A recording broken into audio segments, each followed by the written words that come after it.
Fala pessoal, tudo bem com vocês? Giovanni aqui dando sequência a esse estudo que fala do desenvolvimento humano. E a gente está no momento aí estudando o sistema endócrino. Dando sequência ao estudo do sistema endócrino, nós falamos na aula anterior da tireoide. A tireoide produz um hormônio T3 e T4 que controla o metabolismo celular, e nós temos um hormônio produzido pela tireoide que é a calcitonina, que atua no metabolismo do cálcio de forma antagônica, ou seja, de forma contrária ao paratormônio que é produzido pelas paratireoides. Então nós temos aqui as paratireoides. Você viu na imagem que eu mostrei para vocês lá na aula anterior que as paratireoides são 4 glândulas pequenininhas que ficam coladas na tireoide, na parte interna da tireoide, e elas produzem então um hormônio chamado paratormônio. Como que funciona a homeostase do cálcio? Talvez essa palavra seja novidade para vocês, né? Você vai falar assim, ai professor, o que é homeostase? Homeostase significa equilíbrio. Então anota lá por gentileza. Várias vezes ao longo do estudo aí da ciência vai aparecer essa palavra homeostase. Homeo quer dizer igual, estase vem de estado. Estado igual quer dizer é um estado que está em equilíbrio, certo? Então funciona assim, ó. Imagine que você tem aqui um aumento de cálcio no sangue. Então, analisando aqui um aumento de cálcio no sangue. Quando você tem um aumento de cálcio no sangue, segue a setinha para a direita. O que acontece quando tem muito cálcio no sangue? Aumenta a produção de calcitonina. Quem produz calcitonina? A tireoide. Isso, a tireoide produz calcitonina, que ajuda a depositar esse cálcio no osso. Depositando cálcio no osso, diminui a concentração de cálcio no sangue. Então você diminui a concentração de cálcio no sangue. Uma vez que diminui a concentração de cálcio no sangue muito, aí as paratireoides produzem o paratormônio. O que o paratormônio faz? Ele auxilia no processo de retirada de cálcio dos ossos, mandando esse cálcio para o sangue.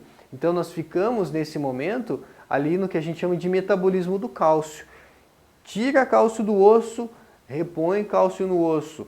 Tira cálcio do osso, repõe cálcio no osso, né? Então, quem auxilia na deposição, na formação de osso? Calcitonina. Quem atua num processo de desmineralização do osso? Nós temos o paratormônio. Maravilha, gente? Como que isso pode aparecer em alguma questão? Então, olha só esse exercício. Desde o período colonial, em expedições pelo Brasil, principalmente pelas regiões do centro-oeste e norte, localizadas bem distantes do litoral, vários viajantes descreveram o bócio endêmico, uma doença presente em determinadas comunidades devido à falta de iodo na alimentação. Para suprir essa falta de iodo, há muitos anos ele vem sendo acrescentado ao sal de cozinha em proporção que foi estabelecida por lei, né? Então a gente tem aí a Anvisa, que regula a concentração de iodo que precisa ter no sal. O efeito visível e que é inconfundível dessa doença é o aumento de volume na base do pescoço devido a um distúrbio da glândula endócrina denominada. Que glândula é essa que pode inchar na deficiência de iodo, que pode hipertrofiar na deficiência de iodo? Nós temos então a tireoide. Só papo reto mostrando para vocês como que pode aparecer aí exercícios, atividades no seu material. Então, na sequência, vamos falar agora das glândulas que a gente chama de suprarrenais. A gente chama de suprarrenais ou adrenais, são duas glândulas que ficam em cima dos rins. Essas glândulas que ficam em cima dos rins são em número de duas, já que são 2 rins, né? Então, duas adrenais ou suprarrenais. As suprarrenais produzem hormônios mineralocorticoides, glicocorticoides e os andrógenos. Os mineralocorticoides, o nome já diz, né? Ah, professor, está associado ao controle de sais minerais? Exatamente. Glicocorticoides, glico lembra glicose, glicose é um açúcar. Ah, então os glicocorticoides, professor, tem alguma coisa a ver com o controle da taxa de açúcar do sangue? Também. Então, por isso, glicocorticoides. E os andrógenos, esse prefixo andro quer dizer o quê? Macho. Tá? Então, o prefixo andro do latim quer dizer macho. Veja só que interessante. Os homens produzem testosterona, é o principal hormônio masculino que é produzido nos testículos. Agora, sabia que mulher também produz testosterona? Aí você vai dizer, professor, como que uma mulher produz testosterona se ela não tem testículo? Ela produz uma quantidade bem pequenininha de testosterona aqui nas suas glândulas adrenais.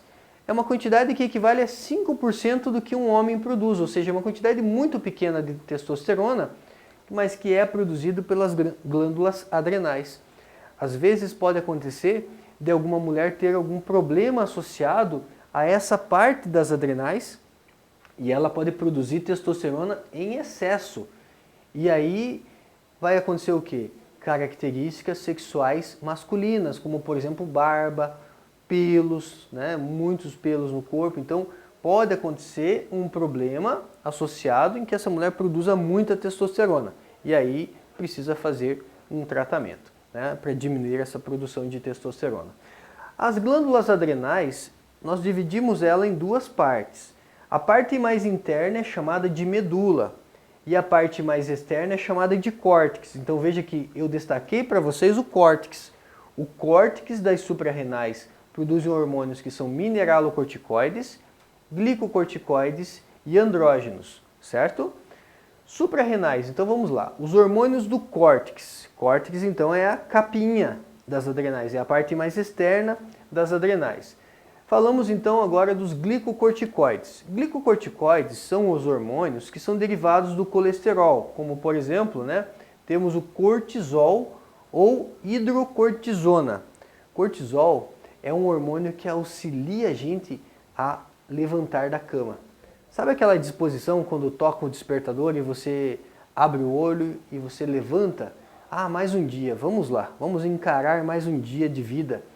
Essa vontade, essa sensação que você tem quando você acorda, esse prazer que você tem quando você acorda, vamos lá, mais um dia, agradeça ao cortisol, porque durante a manhã nós temos um pico de cortisol.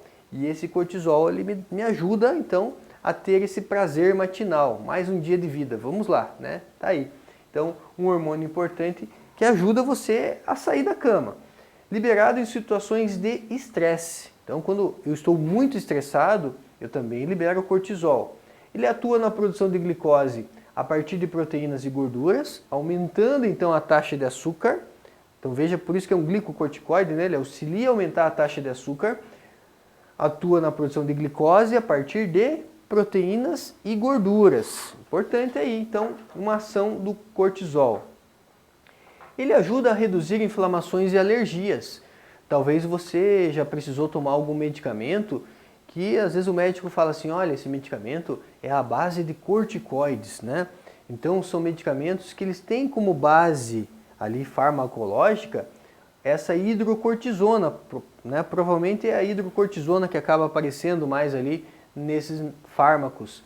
É um medicamento que ele ajuda a reduzir inflamações e alergias. Então quando estou com alguma alergia, eu vou tomar algum medicamento, né, que está associado lá aos corticoides. Só tem que fazer o uso com muito cuidado, porque esses corticoides eles podem auxiliar no ganho de peso. Então eu uso esses medicamentos somente por prescrição médica. E observação, né? Ele é controlado pelo hormônio ACTH, que é produzido pela adenohipófise, conforme nós comentamos anteriormente. Falando ainda dos hormônios do córtex, nós temos os mineralocorticoides. E aqui o mais famoso é a aldosterona. Os mineralocorticoides também são derivados do colesterol. A aldosterona, gente, ela tem uma função muito importante lá nos nossos rins. Lembra do ADH, o hormônio antidiurético? O hormônio antidiurético ele funcionava como? Reabsorvendo água nos rins. E a aldosterona, ela age reabsorvendo sais minerais. Então, reabsorve sais, aumentando a concentração desses sais, então, no meu sangue. Só agora vamos pensar, se aumentar muito a concentração de sais no meu sangue, isso pode fazer com que aumente a minha pressão arterial, não é verdade? Pessoas que têm pressão alta, muitas vezes fazem uso de medicamento que vai fazer com que a aldosterona ela seja inibida. Se a aldosterona ajuda a reabsorver sais minerais para o meu sangue e isso faz com que a pressão aumente, então veja como que os medicamentos podem atuar. uma pessoa que faz uso de um medicamento, né? Às vezes você vai dizer, ah, professor, minha avó toma um remédio para baixar a pressão, um remedinho da pressão todo dia de manhã. Esse remédio que a sua avó toma todo dia pela manhã, como que ele funciona? Ele funciona inibindo a aldosterona, para que ela não reabsorva esses sais minerais, consequentemente não aumenta a concentração de sais no sangue e a pressão fica mais estável. Então ele realiza a reabsorção de sódio e a excreção, a eliminação de potássio nos rins. Aumenta a pressão arterial, então se ele é responsável por aumentar a pressão arterial, uma pessoa que tem pressão alta eu quero inibir, então eu tomo um medicamento para inibir a aldosterona. E a volemia. O que é a volemia? O volume de sangue que está circulando no seu corpo. E ele também é controlado pelo hormônio ACTH, produzido pela adenohipófise. Vamos dar uma olhada agora nas suprarrenais, mas destacando os hormônios associados à medula. Então, a medula é a parte mais interna aqui das adrenais, né? As suprarrenais ou adrenais. E temos a adrenalina e noradrenalina, que você já conhece, lembra delas? Lá do sistema nervoso autônomo do tipo simpático. Prepara meu corpo para luta ou fuga. Então, quando eu tenho uma situação de tensão, medo, estresse, susto, eu aciono essa parte, né, que vai liberar adrenalina ou noradrenalina, preparando meu corpo para luta ou fuga. Com relação, então, à adrenalina, o que acontece? Prepara o organismo para enfrentar situações de estresse, contração dos vasos sanguíneos, ou seja, tem uma vasoconstrição, para que aumente a pressão ali, para mandar mais sangue para a periferia do meu corpo, para me dar força para lutar ou fugir. Temos ali aumento da taxa de açúcar no sangue, mais açúcar, mais glicose, mais energia, e redistribui o sangue para órgãos e músculos, tudo garantindo que eu terei o quê? Força suficiente para lutar ou fugir.